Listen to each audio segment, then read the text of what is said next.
How y'all doing today? Welcome back to Kyosin Mark Taekwondo, and today we're doing a video on the kama, so get ready for this. Okay, so let's get right down to the action. These are kamas. Now, you might have not ever heard of these weapons before. They don't have as much pop culture sway as some of the other weapons in martial arts, but a kama is as what it looks like. It's a sickle.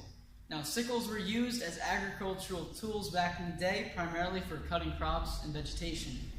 Now, of course, if it can cut crops and vegetations, it can also cut people. So eventually, peasants had to use them as weapons because this is probably all they had with them. They couldn't afford anything else. So, when life gives you lemons, you make lemonade, or you could use kamas instead. But the basis of this weapon is they're very short range. They're, I'd say, comparable to like a fighting knife in the kind of style you'd use to fight with them. And because they're hooked, that also does add a lot of different techniques you can do with them. They're almost always practiced in pairs from what I've seen and what I've learned myself. There are two types of kamas on the market, for mass purchasing. There are XMA kamas and there are traditional kamas. Now the difference is XMA is they're really light, they're just lightweight, flashy ones. They're shiny so you can see them at high speeds, because when you're doing XMA, it's a really high speed, high intensity type of martial art. Now these are traditional kamas. They're a lot heavier, they're not as shiny, but they're thicker. So, if I had to go outside and farm some crops, I would probably pick this one because this could probably stand up to the burden a lot more than this one. But for our technique purposes, they're both very, you can do a lot of stuff with both of them. But I'll be sticking with the XMA kamas for the rest of this video. Now, of course, let's get down to a couple techniques. Let's get going. Alright, let's get right down to it. So, kamas, they're used in pairs. So as you can see, I'm holding them symmetrically right now. I mean, you could hold it reverse, but for right now, hold them both with the blade towards the thumb. So the thumb side has the blade. Now from here, there's a couple things you can do depending on what techniques you're doing. There's what's called punches, which are pretty much just stabs. They're just thrusting stabs. There's slashes, which are drawn cuts, pretty much cuts like that. And then there are spins and tricks. So pretty much the most basic spin, the one I'm going to show you today, is called a finger roll. So what it is pretty much, I'll just show it to you right now. Ready? That's it. It's pretty simple to do. It's a finger roll, so pretty much, as you can tell, it's going to be rolling over your finger. So I'll do it, just by holding it so you can see. You're going to start here, you're going to bring it up, and then you're going to allow the centripetal force to circle the weapon around your fingers. So you're going to have to let go of it. You're going to have to trust your technique, and it's going to roll around. So a great way to practice this is like all stuff, you're going to mess up a bunch of times. But you have to remember is you're not doing this. Sometimes I see students try to do this.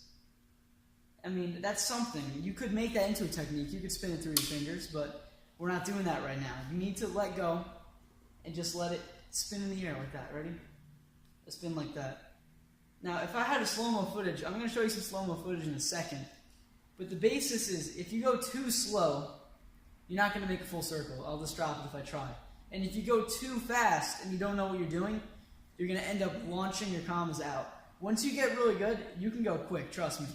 But for right now, you're just going to try to want to practice just getting it over. And then as you get better, you can focus on really bringing the speed up. And then eventually you can be doing it with both at the same time, kind of double flipping with them. So just to help you get this technique down, I'm going to show you some slow-mo footage right now. Maybe it'll help you out.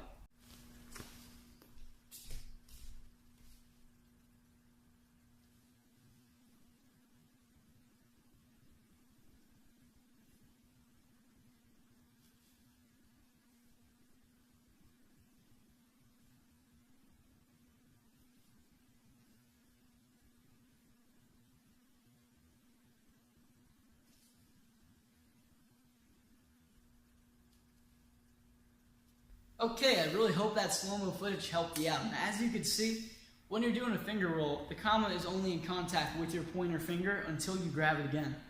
Now, I'm not just one person to show you a technique and not show you how to incorporate the technique into stuff. Now, for beginning and moderate students, this is kind of hard to mix into moves per se. Like the finger roll isn't going to combo into like slashes for right now until you get better at it. So I would say for a basic thing, the finger roll would be a good thing to start a form off with. So maybe you could drop, spin up, then move into whatever techniques you're doing. So it's a great form opener. And you could also use it as a midpoint or just, as a point. Like when you're doing forms, you don't want to just have it up high intensity the whole time. Sometimes you want to drop it for a second and then bring it back up. So I'd say maybe if you were doing a little sequence with a lot of strikes and a lot of like flips and stuff, you could stop it, bring a flip, roll it, and then hop back into a new sequence. So I would say this is like a period in a sentence. You could end a sentence with it, or I could say maybe you could also start a sentence with it, so meaning would be a capital letter, but whatever you want to do, it's just going to take practice.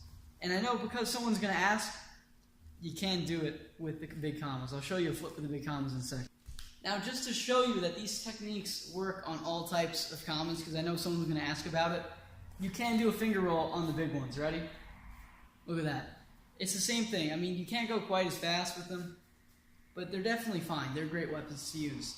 Now, the best part about commas is that you have such creative freedom with them.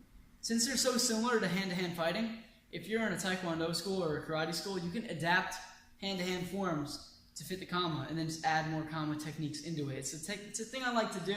It's a quick way to get a great form out of it. Now, like always, it's going to take some practice, so good luck out there, and I'll see you next time.